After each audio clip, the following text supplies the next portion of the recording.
Friends, তোমরা সবাই কেমন আছো? আশা করছি ভালো আছো। আমি বর্ণালীতে তোমাদের সবাইকে স্বাগত জানাচ্ছি। আজকে সন্ধ্যেবেলার টিফিন নিয়ে তোমাদের সঙ্গে হাজির হয়েছি। আর আজকের আমরা কি টিফিন ডিসাইড করেছি তোমাদেরকে দেখাই। এখানে আছে পনির ম্যারিনেট করে রাখা আছে, আর এখানে ময়দার কর্নফ্লাওয়ারের মিক্সচার, আর এটা হচ্ছে বিস্কিট গুঁড়ো। এখানে হলুদ, লঙ্কা, নুন আর আদা বাটা, আর আছে লেবুর রস দিয়ে এটা ম্যারিনেশন করেছি করে, আর এখন হচ্ছে সাদা তেলে ভাজবো।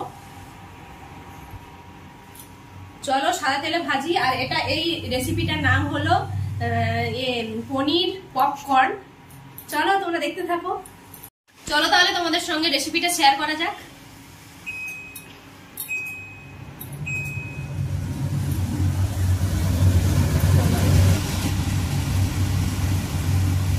প্রথমে আমি সাদা তেলটা দিয়ে দিলাম। প্রথমে আমি কড়াইটা গরম করে নিয়েছি। এই দেখো বন্ধুরা, আমার কড়াইটা গরম হয়ে গেছে, তেলটা গরম হয়ে গেছে। চলো আমি এবারে শুরু করি প্রসেসটা, তোমরা দেখতে থাকো। প্রথমে আমি একটা পনির নিলাম, আমি এই জলটাই দিলাম, আর ময়দার এর মিশ্রণে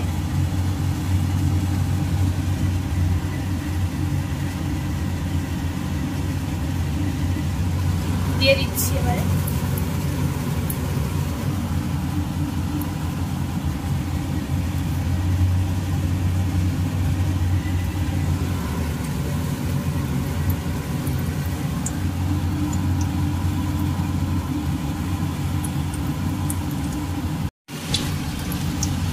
এরকম একটা একটা ভাবে করতে হবে। আর একবার ওই ময়দার কর্নফ্লাওয়ারের মিশ্রণে দিতে হবে, তারপরে বিস্কিট গুঁড়োটাই দিতে হবে। এইভাবে সবগুলো আমি করে নিয়ে তোমাদের সামনে আসছি। এই দেখো বন্ধুরা, আমাদের এখন ভাজা চলছে। এগুলো লো ফ্লেমে দিয়ে ভাজতে হবে। চলো ভেজে নিই।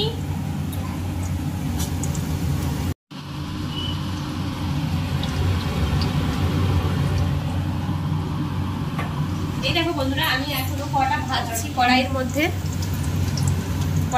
ভাজছি। আর এখানে আমাদের টিফিন রেডি হয়ে গেছে। পনির পপকর্ন এই দেখো গার্নিশিং করে দিয়েছি, আর আছে সস, এখানে চা, বিস্কিট। কেমন লাগলো রেসিপিটা তোমরা অবশ্যই কমেন্ট করে জানাবে। টাটা। এই দেখো বন্ধুরা, আমি তোমাদের একটা ভেঙে দেখাচ্ছি। চলো, এই দেখো পুরো বাইটটা পুরো ক্রিস্পি হয়েছে। তোমাদের ভেঙে একটু দেখাই। এই দেখো কত সুন্দরভাবে হয়েছে।